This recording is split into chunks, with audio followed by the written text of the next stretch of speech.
আলামিন নবুয়তের আগে এমন একটা শান্তি কায়েম করলেন, যুদ্ধ বন্ধ হয়ে গেল, বাদানুবাদ বন্ধ হয়ে গেল, ঝগড়া বন্ধ হয়ে গেল।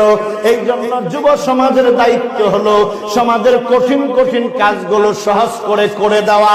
এক জায়গায় একটা সাঁকো লাগবে, যুবকরা সবাই মিলে মানুষের জন্য সাঁকো তৈরি করবে।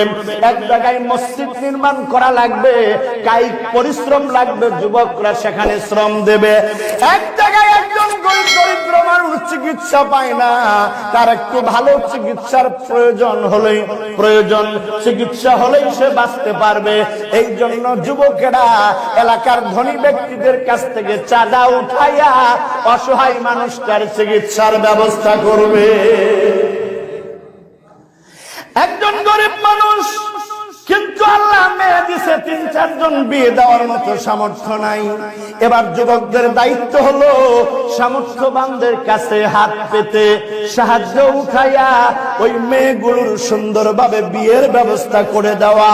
একজন মানুষ ইন্তেকাল করছে, যুবকদের দায়িত্ব হলো সবার আগে যাইয়া গোসল এবং কাফন দাফনের ব্যবস্থা করা, কোনো ত্রুটি যেন না হয়।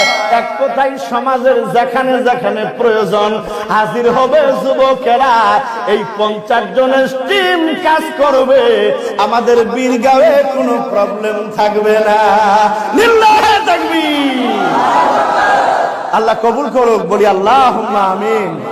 এই সামাজিক কাজগুলো, এগুলো যুবকদের দায়িত্ব। আল্লাহ রাসূল হিলফুল ফুজুল করে এই সামাজিক কাজগুলোই করেছেন, ঠিক কিনা বলেন?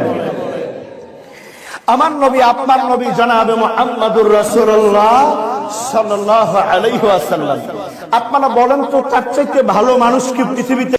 আলামিন নবুয়তের আগে এমন একটা শান্তি কায়েম করলেন, যুদ্ধ বন্ধ হয়ে গেল, বাদানুবাদ বন্ধ হয়ে গেল, ঝগড়া বন্ধ হয়ে গেল।